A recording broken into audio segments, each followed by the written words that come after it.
Video ito ng aerial survey ng Bureau of Fisheries and Aquatic Resources sa Bajo de Masinloc o Panatag Shoal kahapon.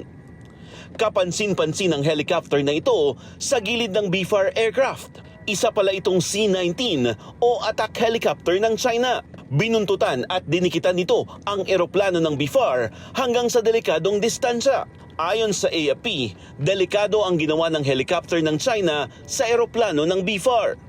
Lumabag umano ang helicopter ng China sa International Flight Air Safety Standards na maaaring humantong sa sakuna. Not only in the West Philippine Sea, but civil aviation is full of reports of accidents. So the closer you get, the greater the potential for any untoward incident, which is what we would like to prevent in the entire West Philippine Sea, not only for aircraft but even for ships.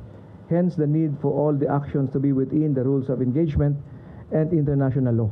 They are unsafe maneuvers. They are uncalled for, unprofessional.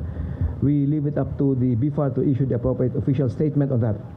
But again, actions like these have no place in the aviation industry.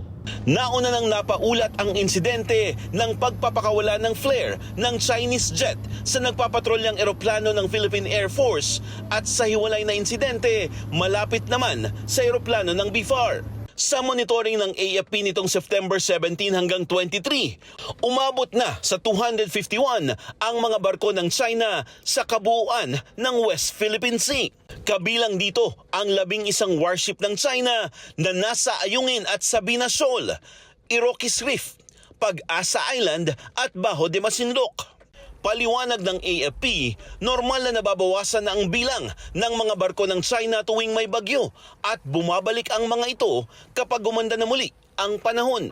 Nagpadala rin umano ng isang Coast Guard at 3 Navy ships sa WPS para iberipika ang impormasyon na mayroong Chinese research vessel doon pero wala umano silang inabutan.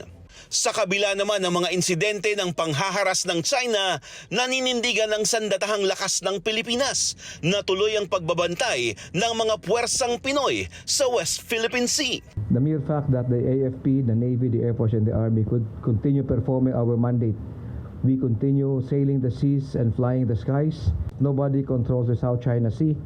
The mere fact that the AFP, the government, and the other government agencies could continue performing our mandate in the West Philippine Sea is indicative to that. Secondly, there are a range of options available to the government. What option is decided upon, if it falls upon the AFP, we are prepared to execute. Hinihikayat ng AFP ang mga mangingisdang Pinoy na huwag matakot.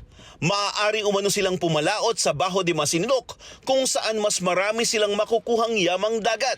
The Philippine Navy, the Coast Guard, and BFAR, we're doing everything that we can we would like to assure yung ating mga fisher folks to continue performing your livelihood. Kung may mga dapat kayo iparating sa amin, sa Coast Guard o sa BFAR, please inform us immediately. And this is the mandate of the AFP to take care of the welfare of the Filipino people, mapalupa man o nasa karagatan. Kapansin-pansin sa video ng aerial survey kahapon na maliban sa Chinese vessel, walang maliliit na bangka ng mga mangingisda sa Panatag Shoal. Para sa Agenda, Francis Polbe, BNC.